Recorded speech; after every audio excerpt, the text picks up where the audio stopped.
Hello and welcome back to the Self-Actualization in the Age of Crisis Chapter Summary Series. I'm your host, Ron Rivers, and today we're going to be discussing Chapter 3, Self-Changing Systems. So one of the central themes of the Age of Crisis is that we are surrounded by systems that bear the imprint of the moment of their creation. This is especially accurate for our legal, our political, and our economic arrangements.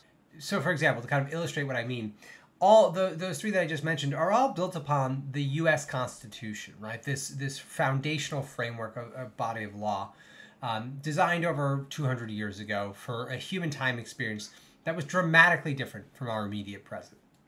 Even deeper than that, they were intended to reinforce very specific frameworks of class and caste, influenced by the spiritual frameworks of meaning and value of their time and the ethos of the creators.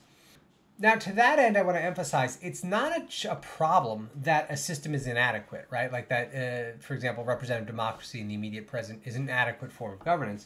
All systems are inadequate. Even the ones we'll build today will be inadequate as recently as tomorrow. But what is most critical to our struggle is that these systems resist their own transformation by design.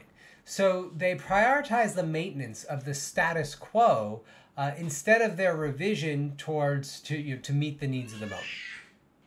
This kind of organization allows small groups of elites to essentially dominate and dictate the flow of change and transformation in a means that essentially serves to protect their own power at all costs. And this is true for government. This is true for the corporation.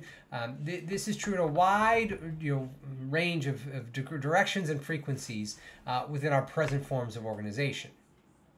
And all of it is really made worse by the dogmas that we personally inherit, our tying our identity to these things, our giving our systems a sense of naturality that they don't deserve. They are creations, and there's nothing necessary about them.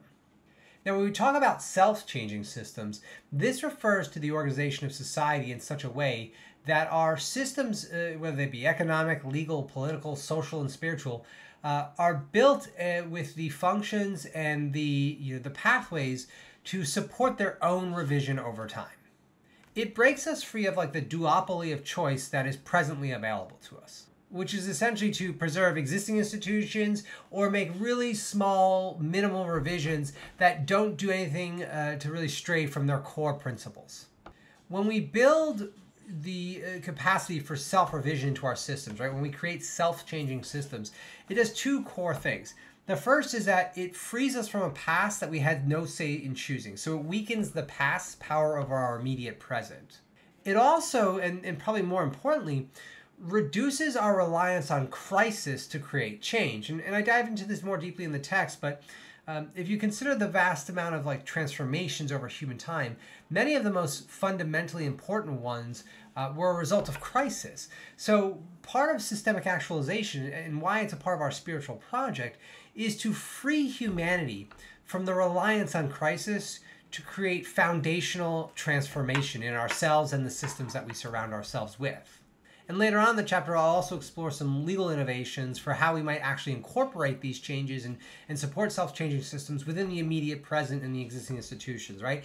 Understanding that all change is incremental, right? We can only act within a moment, but the direction of our change, right? The direction that we're working towards can be exponential, it could be 90 degrees. That has no limitation because it's based on our imagination. Self-changing systems help to reduce the impact of class and caste on the individual because it really diminishes the line between our moral and material interests.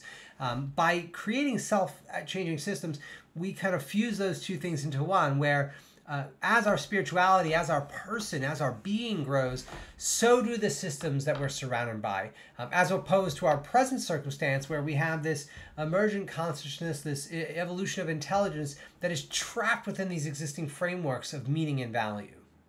They also reduce our struggle with self-transformation and really reduce our conflict with conflict, the idea that things will change and not be up to our expectations. And in doing so, self-changing systems are a really high alignment with the universe, a relational universe governed by the single truth. Change is the single truth, and self-changing systems really embody that to the greatest degree possible. Ultimately, self-changing systems represent an alignment with the changing nature of time, allowing the individual human being to most greatly represent their divinity in the moment despite their circumstances that they find themselves in.